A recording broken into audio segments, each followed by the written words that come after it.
Hello, Stat 300 class, and this is Professor Gonzalez, and I'd like to go over some homework problems in the adaptive side of ALEKS, and that would be 5.3.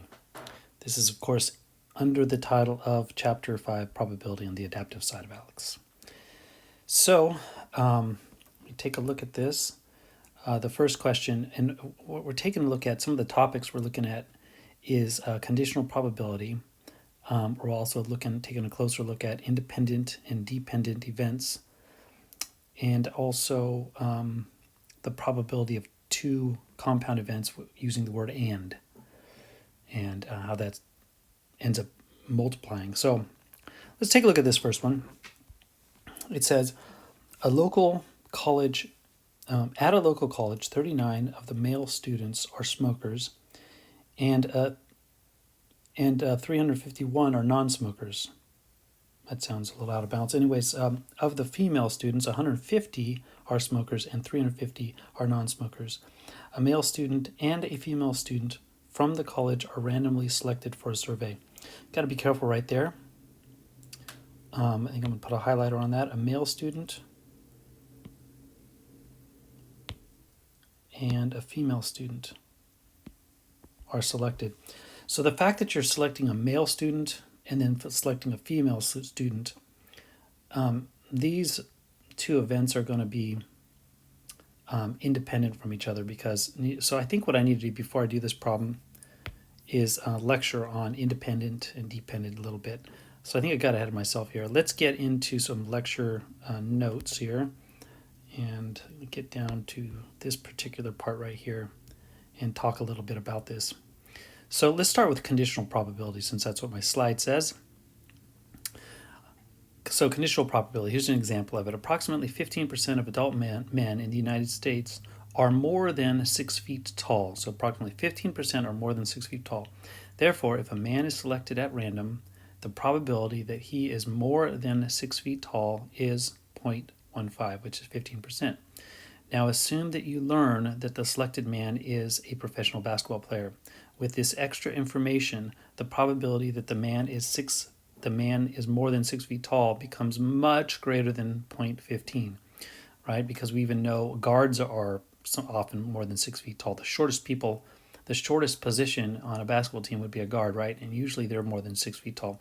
So the probability goes way, way, way up. A probability that is computed with the knowledge of additional information is called conditional probability. So in this example, we would say we're looking for the probability that a man is more than 6 feet tall, given that the man is a professional basketball player or an NBA basketball player. The conditional probability of an event B given an event A is denoted like this.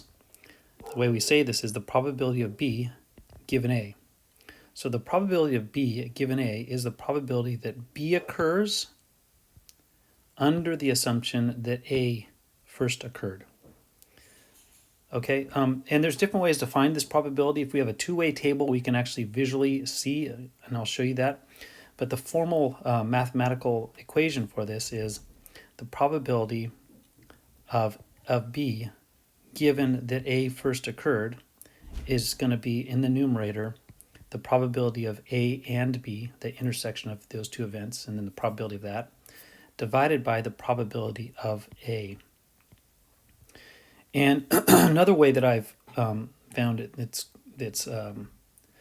nice when you're trying to find these probabilities is to say, so this means the probability of B given A, but another way to think of it, another way to say it is the probability of B out of the A, out of the A's, or out of the A people, or out of the A's, A events.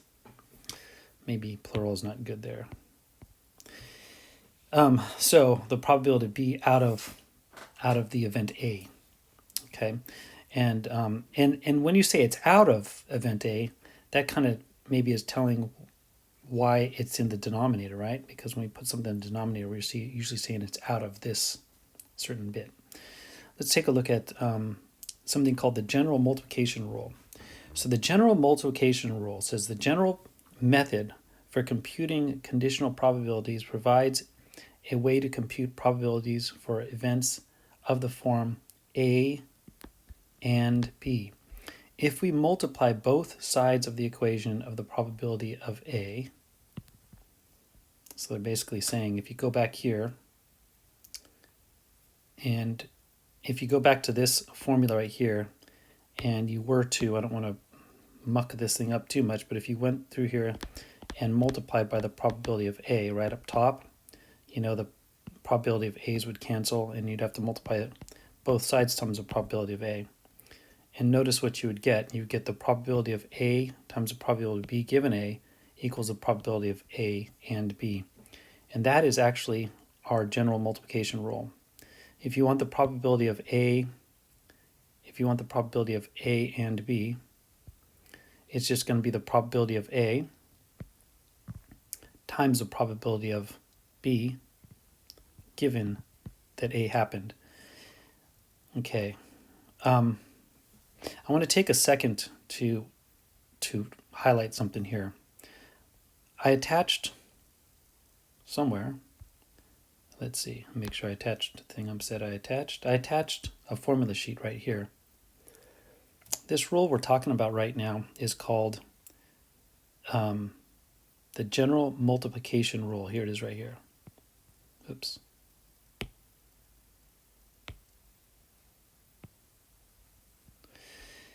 And the general multiplication rule, you can see the general multiplication rule says the probability of, oh man, that's way too big. You can see the general multiplication rule, and everything just went. What I'm trying to show you is when we're trying to find the probability of A and B, then it's going to be the probability of A times the probability of B given that A first happened. And that shows that language is showing that something happened to the probability of B because A is affecting it, right? And so that would be a situation that means that this is not independent. Man, now it's just too thick, and I just can't squeeze it all in now. So now I've got to go like this, squeeze the writing in here. Here we go. Let's see if I can do it with this now.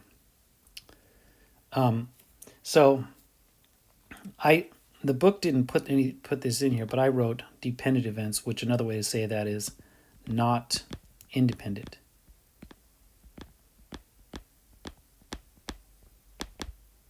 Not independent. So the general multiplication rule of the probability of A and B is applied to this situation when they're not independent. Okay. On the other, okay, well, we're going to get to the other hand, but I might as well show it to you right here and right now since I've got this formula sheet out here.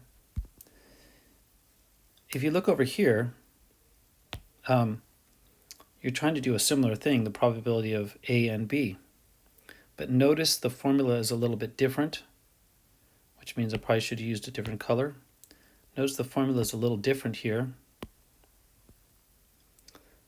The formula in this case says that the probability of A and B is simply going to be the probability of A times the probability of B.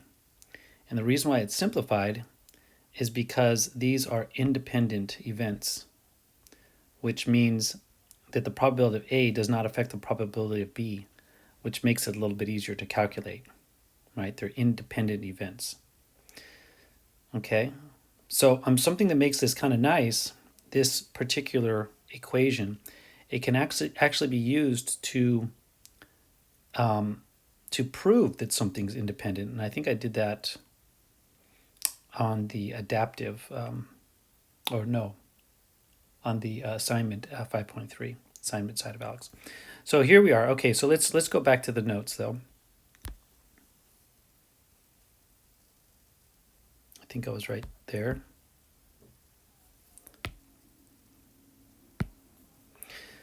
Okay, so this is the general multiplication rule, and once again, it's the probability of A and B equals the probability of A times the probability of B, given that A first occurred. And this is, we have to do it this way because this is a situation where A and B are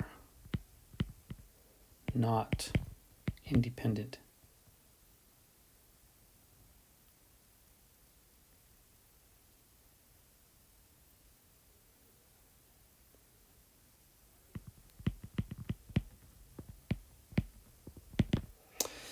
Okay, A and B are not independent, and like I said before, some books will call that dependent, but most of them will just call it not independent. Okay, not independent. All right.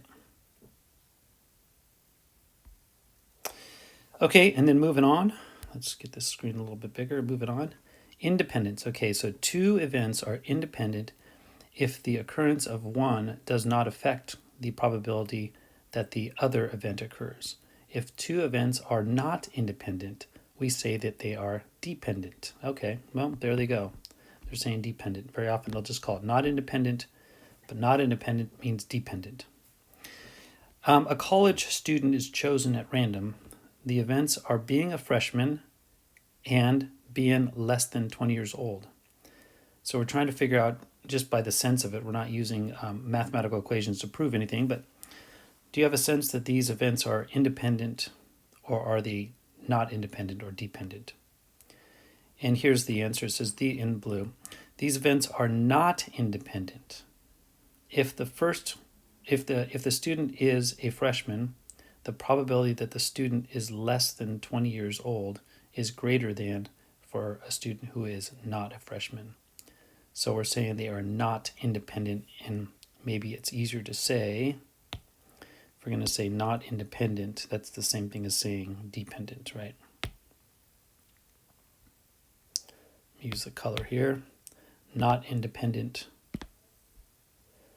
We can say they're dependent, if that makes more sense saying it that way.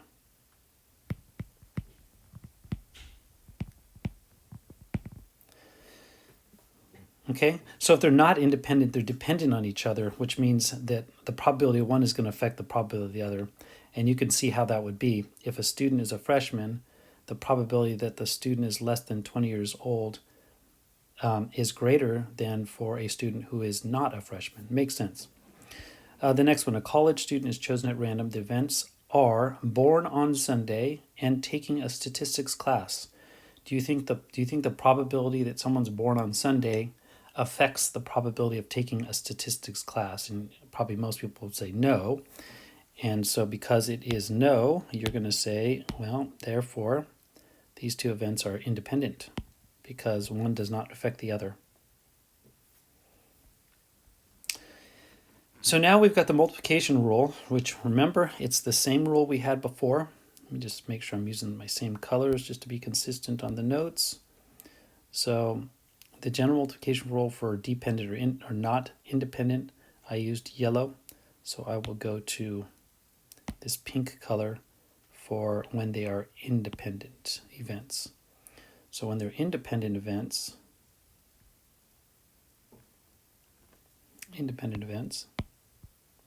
it actually simplifies the problem.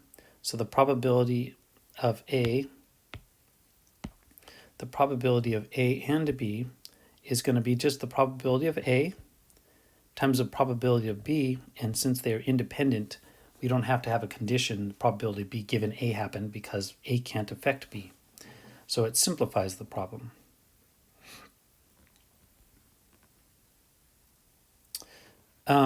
Okay, so here's some examples of independence and dependence when you're sampling. When we sample two items from a population, we can proceed in either of two ways. We can replace the first item drawn before sampling a second. This is known as sampling with replacement. The other option is to leave the first item out when sampling the second one. This is known as sampling without replacement. Sometimes you've heard this when someone says there are 10 marbles in the bag and they tell you the different colors, and they pull the first marble out, and they look at it, and they keep it out, and then they pull the second marble out. Well, that second marble is going to be affected by the first marble because now you have less marbles in the bag, and also you've taken one of the colors, which changes the probability on the next one. However, if you were selecting marbles out of a bag and you selected the first one out and then you put it back in, the second probability is not affected by the first event because you put the marble back in. So in general, when sampling with replacement, the draws are going to be independent. So sampling with replacement, the draws are going to be independent because you're replacing them back in, and independent means the first draw does not affect the second draw.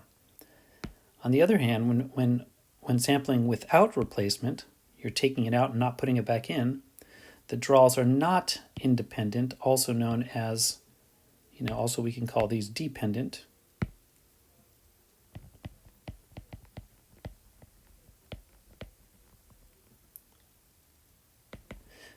Not independent or dependent because when you don't replace the item back in, then the second draw is dependent on what you drew on the first one. So they're not independent. The second draw is affected by the first draw. And they got a little statement here. When a sample is very small compared to the population, less than 5%, a rule of thumb is that the items may be treated as independent. Okay. All right, well, let's get into our problems now. Now that we have a little bit of background information on all this stuff, let's go back to our problem here. At a local college, 39 of the male students are smokers and 351 are non-smokers. Of the female students, 150 are smokers and 350 are non-smokers. A male student and a female student. So there's our and. Whoops, there's our and right there. So we know it's an and compound probability. Now, if I select out of the men, so the probability of selecting out of the men, is that going to affect the probability of selecting out of the females? And the answer is no. They're not going to be affected. One's not going to affect the other because they're independent. They're independent of each other. The probability of selecting out of the male group is not going to affect they're totally two different groups, so they're not going to affect each other. So from the college, a randomly selected for a survey. Okay, I just jumped back in the middle of the sentence. What is the probability that both are non-smokers? Okay, so problems like this can be often much easier when you make a two-way table. So I'm going to show you how to do that. But let's also kind of realize some things going on here. The first thing to realize is that these are two independent events. And if they're two independent events, then we can use the formula for independent events. So let's kind of mouse our way down there to that. And the formula for two independent events would be right here, right? Star, I'll put a little star right there for problem number 1. Okay, they're independent events, so we can go ahead and use the formula for independent events, which is just going to be, and where am I going to put it? I think I'll put it right here. So it's going to be the probability, let's see, I want to say this, the probability that we get a male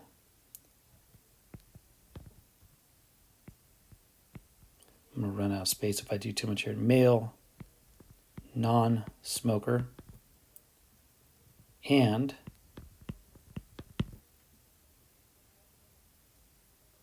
yeah, darn it, I'm going to run out of space. But I wonder if I could just move this around. I saw my son do this where he's able to just move stuff around. Yay, look at that. Okay, so we got the probability of a male that's a non-smoker and the probability of a female, whoops, I got to go back, and a female that's a non-smoker. And that's just going to equal the probability of a male, man, I still think I got to move it over. I'm going to use my trick again. That's a pretty good trick. Okay. So the probability using the word, gotta remember to change it over, using the word and the idea that these are independent events, the formula is just going to be the probability of a male non-smoker times the probability of a female non-smoker. Okay, so I think I'm going to make a two-way table also. This takes a little bit of time, but it just kind of helps us see what's going on, possibly a little bit. So let's go ahead and do that real fast. Make this thing here. I think that's probably good enough. So I'm going to write down males, females,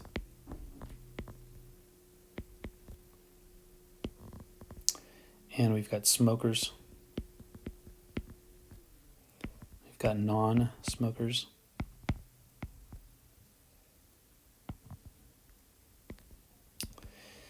Okay, so males that are smokers, we've got 39 of them.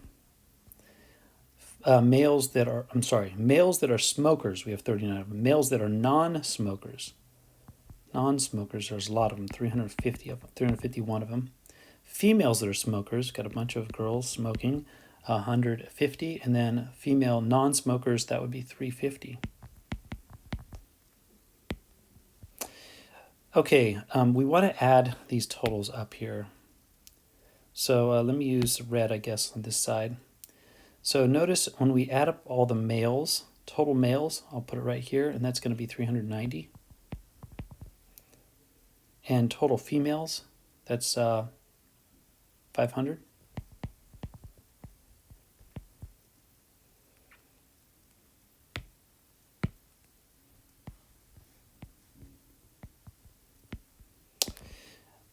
Okay, now we want to know total smokers.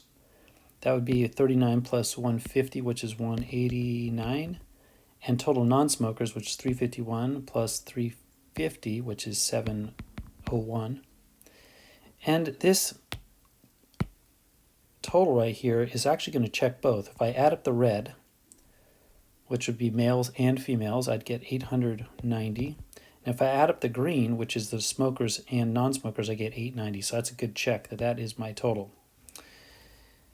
Okay, now let's go ahead and run through this. We're looking for the probability of a male non-smoker. Now, they said they're selecting it out of the males, so you got to be a little bit careful here. So how many non-smokers do we have out of the males? Well, we have 351. And how many total males? 390. Times, now we're looking for what's the probability if we select out of the female group now. So it's out of the females, and the female total was 500. And how many females, let's see, how many females are non-smokers? Turns out there are 350 non-smoking females. So we should have 351 over 390 times 350 over 500. And when we multiply that, we actually get 0.63. So that is actually 63%. Let's take a look at the next problem. The next problem is, it says that a university class has 20 students.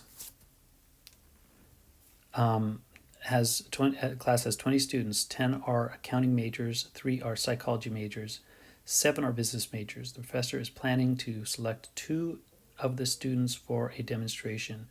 The first student will be selected at random, and then the second student will be selected at random. And here's the catcher right here. Here's the kicker, I should say, not catcher. That's kind of weird.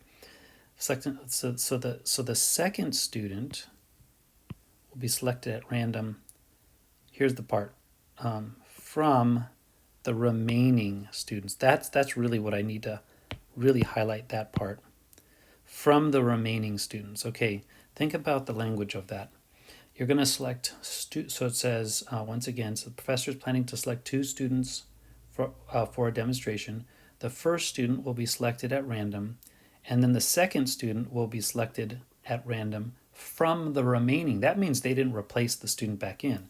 That means, let's put a little note here. That means no, when you see this, that means no replacement.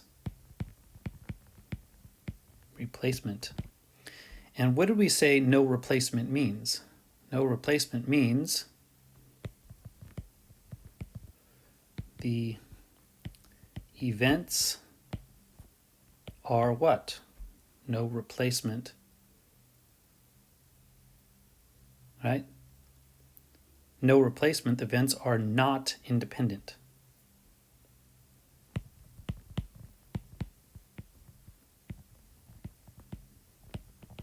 And if it helps people to think about not independent as being dependent,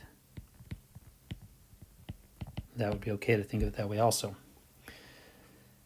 So they're dependent because the probability of the first changes the probability of the second because you're not replacing the person back in.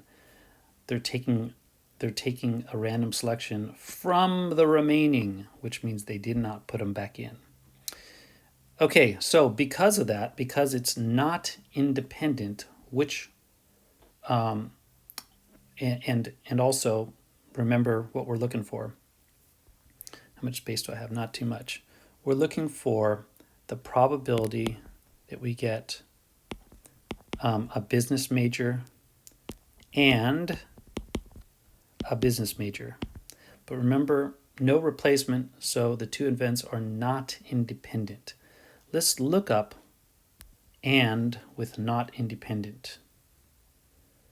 Go to the formula sheet, and with not independent is over here in the yellow, and you can see that we're going to have this conditional thing going on here. Okay, so let's see how this works. If I can go back to the right page.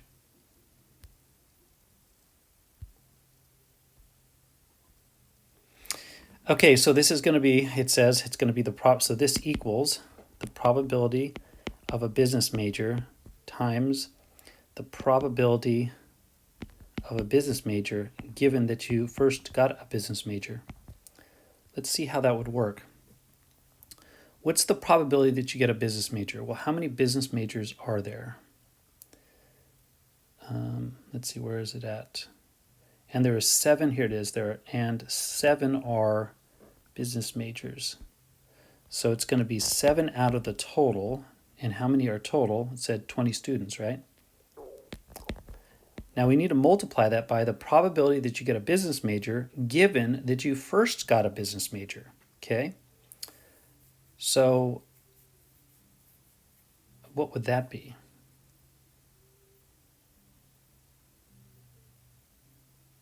Okay, so how does this work? Well, remember, they're not replacing. They're drawing out the first person. The first person happened to be a business major.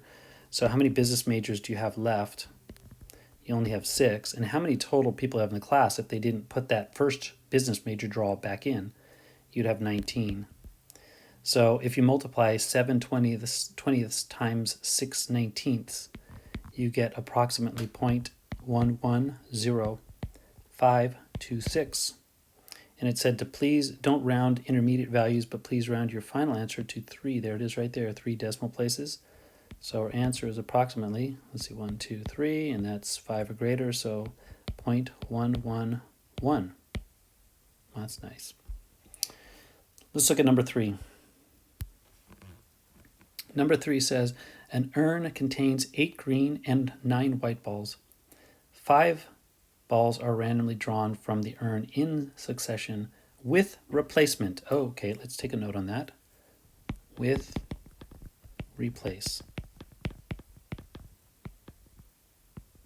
With replacement. Okay, if it's with replacement, what does that mean? That means that these events are independent.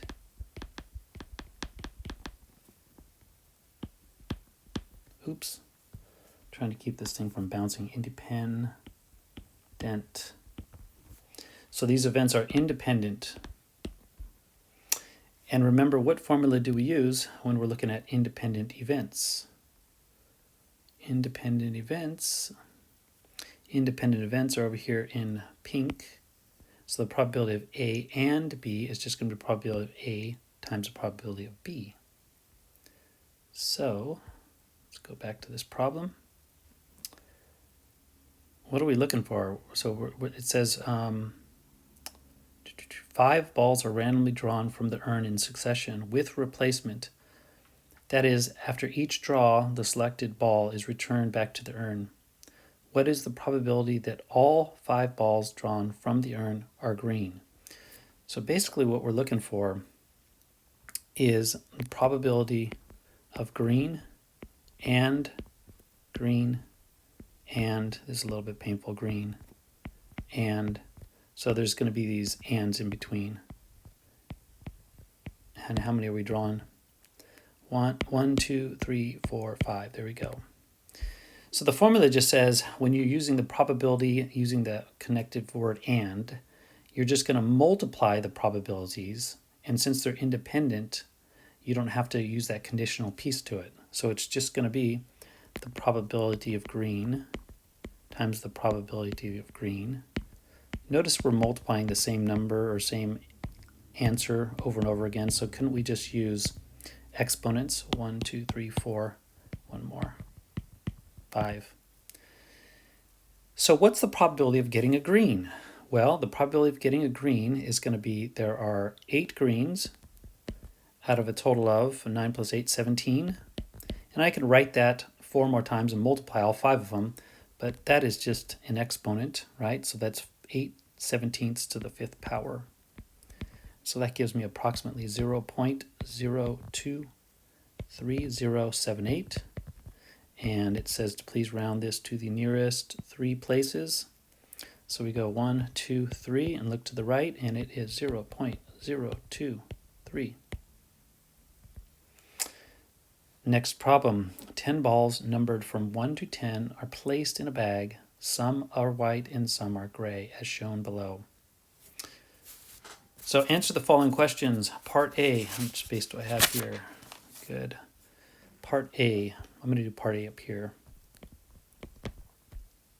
Part A says, what's the probability that you select a ball, let's see, that the selected ball is gray? So probability that you select a gray ball. Well, how many gray balls are there? 1, 2, 3, 4, 5, 6. That's just going to be 6 out of total. How many balls? 10 total. And that, of course, will simplify or reduce down to 3/5. Part B. What is the probability that the selected ball is gray given that the selected number is less than 9? So now we have a conditional probability situation here. So we've got the probability that we get a gray given that, given that the selected number is less than 9. Given that, the selected, how am I going to write that? The selected number is less than 9. Okay. A couple different ways that you can do this. We could use our formula. Let me show the formula. Our conditional probability formula is right here, and I guess I'll go ahead and highlight that in green. This is your conditional probability formula right here. So the probability of the probability of B given A, I'm reading the green stuff, is just going to be the probability of that intersection of A and B divided by the probability of A. Okay, and I showed that to you before during the sort of little lecture format of this. So you could use that formula. But you can also kind of, I think, reason this one through also because of the nature of just seeing, these 10 balls in a bag, and it can make some sense. So we can also do it that way because it's not a very large, population of things that we're talking about. So how do we do a problem like this then? How are we going to reason through this number, what for? So the way I like to say this, I guess change it up a little bit and say I'm looking, so we want the probability of getting a getting a gray ball, and then I'm going to say it this way. Probability of getting a gray ball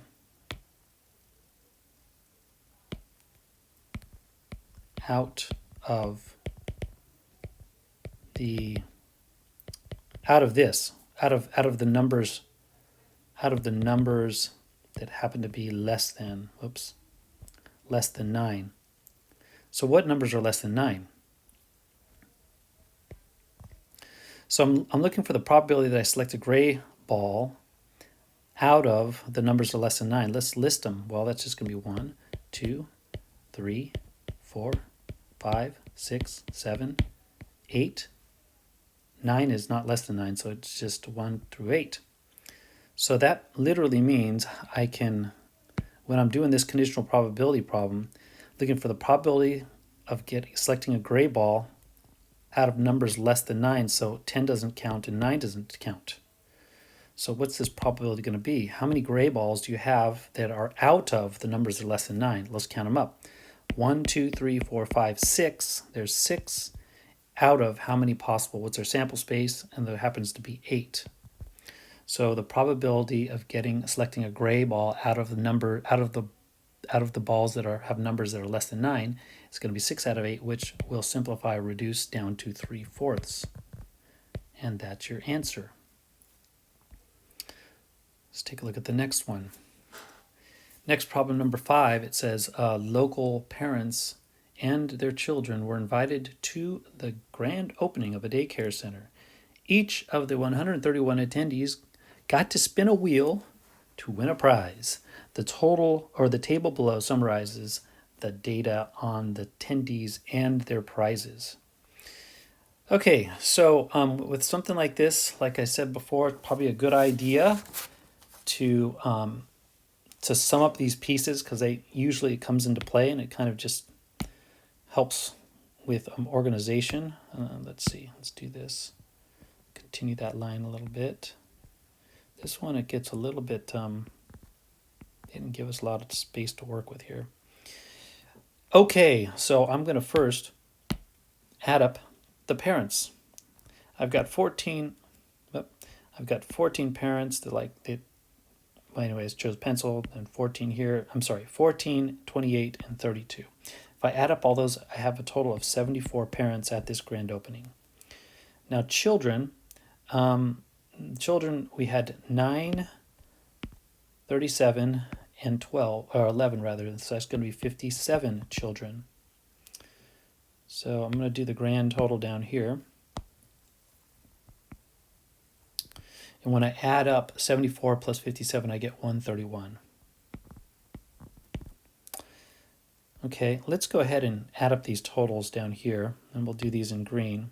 So these are going to be the pencil people, right? The people that chose pencils.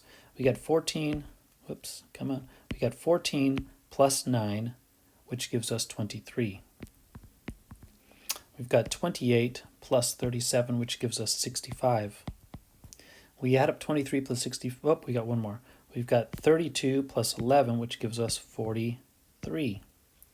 We add up 23 plus 65 plus 43, and we get a total of 131. So both sides check out, which is always better, or otherwise there's some real problems with our table. Let's see if we can answer these questions. And if I have space to do this, let's see.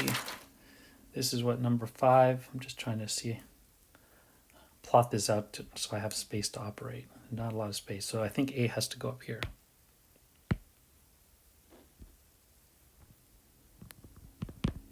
So A is going to go up there.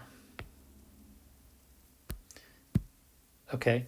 What does A say? It says, what is the probability that the attendee is a parent given that the attendee, I gotta zoom out, given that the attendee won a pencil? So I'm looking for the probability that we get a parent given, probability of a parent given that the person won a pencil. So once again, another way to look at this is to say, I want the probability to get a parent out of what? Out of who? Out of the pencil people, or the people that chose pencils. Out of the pencil people. Okay, let's see how that works. So the conditional probability says first it's out of the pencil people. If I'm going to look at just the pencil people, you're talking about these people right here. Right? So out of the pencil people, how many were parents? Out of the pencil people, there were 14 parents. And how many total pencil people are there? 23. So it's 14 out of 23. Throw that on the calculator and we get approximately 0.60869. Taking a look at what they're telling us to round to, round your answer to the nearest hundredth, right? So hundredth is 2 decimal places. Look to the digit to the right. It's 5 or bigger, so go up. So our approximate answer here is 0.61. Part B. Part B says, what is the probability that the attendee is a child or won a pencil? Probability attendee is a child or won a pencil. So remember the formula for OR. The formula for OR is just going to be the probability of a child plus the probability. And remember this OR statement right here. Let me highlight that real quick. OR. Remember, you're going to have this formula sheet available to you. And where's that problem with the OR? So I'll use another highlight color since I've already used so many. I think that'll cover it too much. Blue, I haven't done blue. So here is the probability using the word OR. That's when they're mutually exclusive. And you also have the probability of using OR when they're not mutually exclusive. So you got to be a little bit careful there, right? Mutually exclusive means the event A and B don't overlap. If A and B overlap, you have to do what?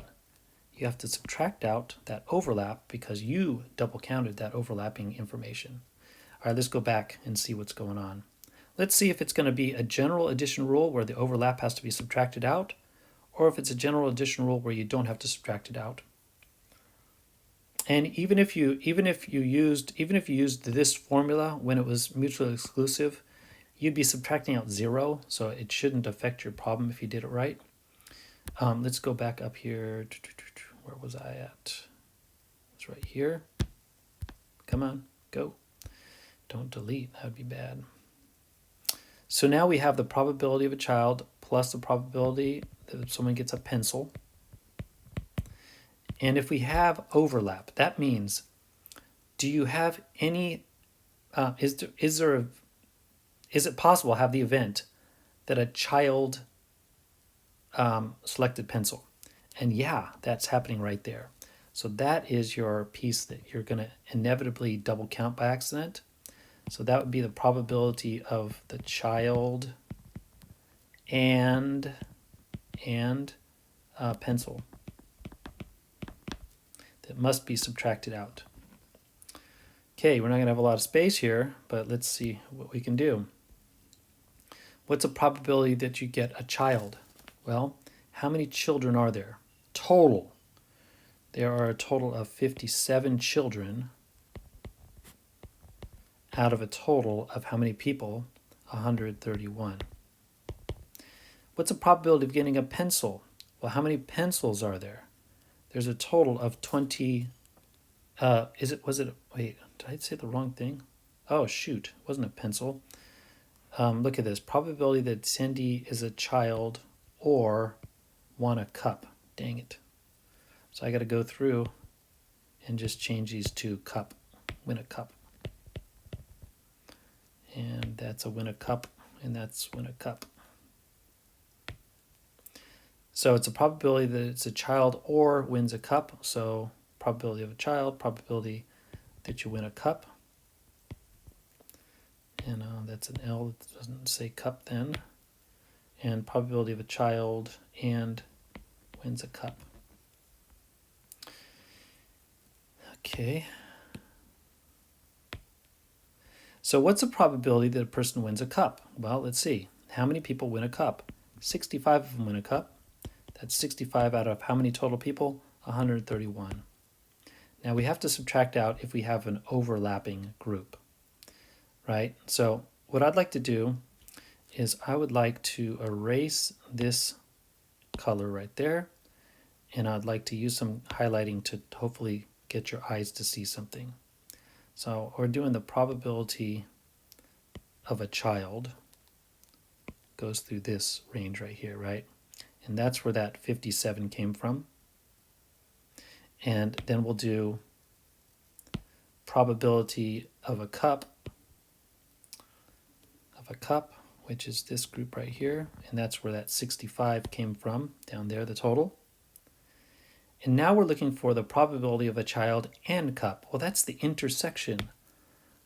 Where's the intersection? Well, it's where the green crossed the blue. These are the children. These are the people these are the children and selected a cup. And. And so how many of those do you have? You got 37 of those. So that means you double counted that. So that's why we're taking that out of 131. Whoops, 131. Jeez. And when you add 57 plus 65 minus 37, you get 85 out of 131. Let's go ahead and we're really out of space here, but let's go ahead and put it in our calculator, and we're going to do that. We'll write it up here.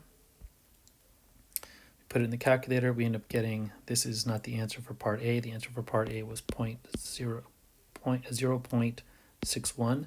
So now we're doing more work here. I put this 85 over 131 in the calculator, and I'm getting approximately 0.64885. It's saying please round to the nearest, same thing, hundredth rather. So we go to tenths, hundredths, and look at the digit to the right. That means we're going to have to round up. That's going to be approximately 0.65. And we'll put the answer right there. Whew, okay, next problem. Next and last problem. Perfect. It says, it is estimated that 93% of senior citizens suffer from sleep disorders and 9% suffer from anxiety. Moreover, 5% of seniors or senior citizens suffer from both sleep disorders and anxiety. Answer the following questions below. If necessary, consult a list of formulas. Okay, that's nice of them to say that. A, given that a senior, okay, so hear the word given. So given is the thing that already happened. So let's use some color on this. Given that a senior suffers from anxiety. Whoops.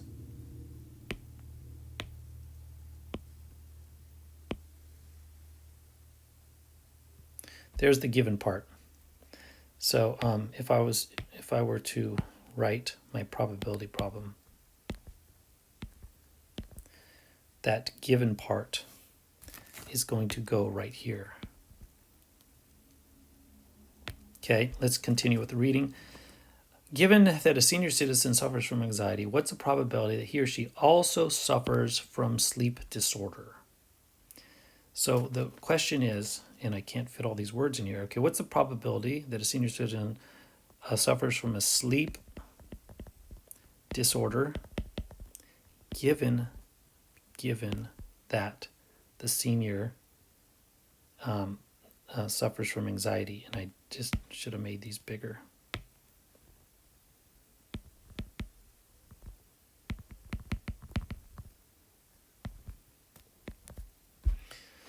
So that's what we have here, right? Okay, now conditional probability, when you have a two-way table and we've got like that bag of gray and white different colored balls, it wasn't totally necessary that you used a formula. I think in this case, using the formula would probably be the easiest way to go. So what you want to do is you want to take a look, and they did tell us, why don't you consult some formulas if you need to, kind of a little clue there. So let's go back and consult some formulas on our formula sheet.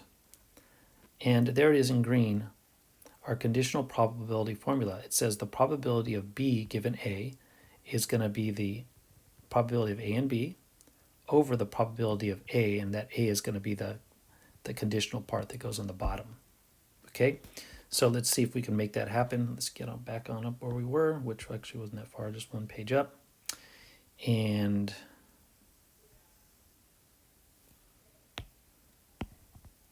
okay, so it's going to be, if we use that formula, it's going to be the probability of a senior who has sleep disorder, and so it's the intersection of those two groups, and anxiety over the probability of anxiety.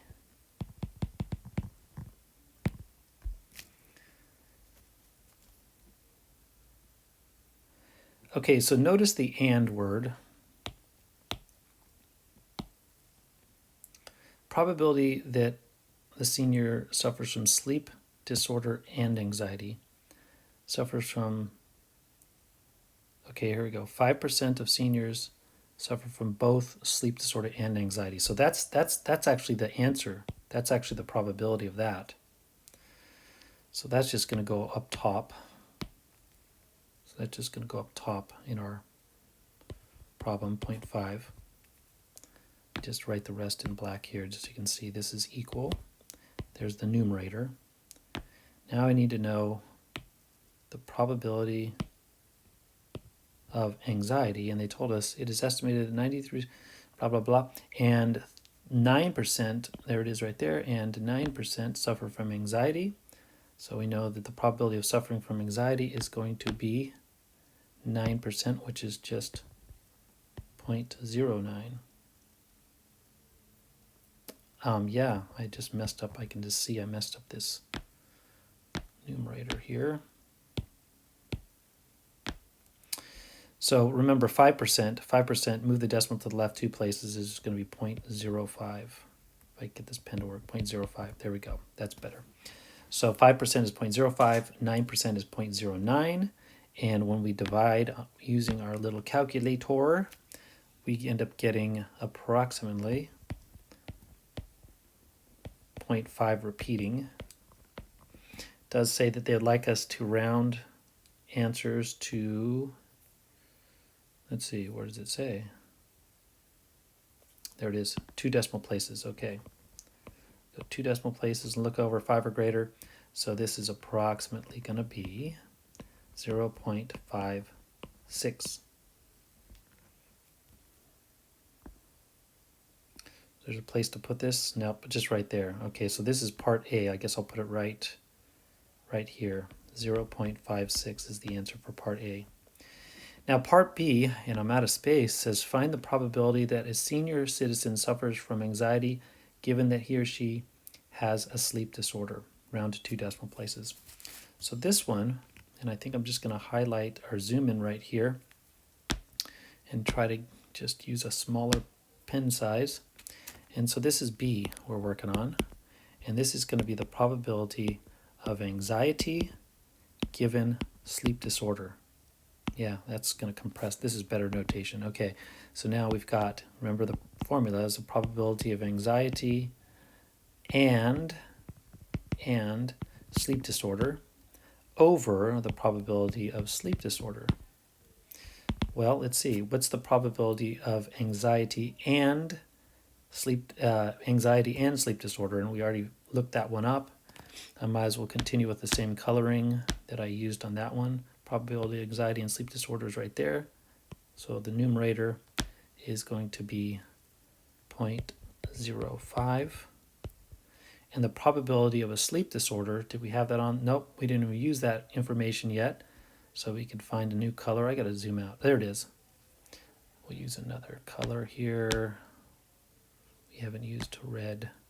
So it's estimated that 93% of seniors suffer from, come on, there we go, sleep disorder. So we can fill that out. 93% is going to be, probability of sleep disorder is 93%. That just goes down there at 0.93. Moving the decimal to the left 2 places, 93% is 0.93. Now we divide and we get approximately 0.05376. It said 2 decimal places. It's 3, so it stays. It does not round up, and we get, the answer is approximately 0.05. And that's the answer for part B. Whoops. Part B. Okay, and that is it for, what do we do here? This was Adaptive, ALEKS Adaptive 5.3. I hope this helped, and you guys have a great day. Goodbye.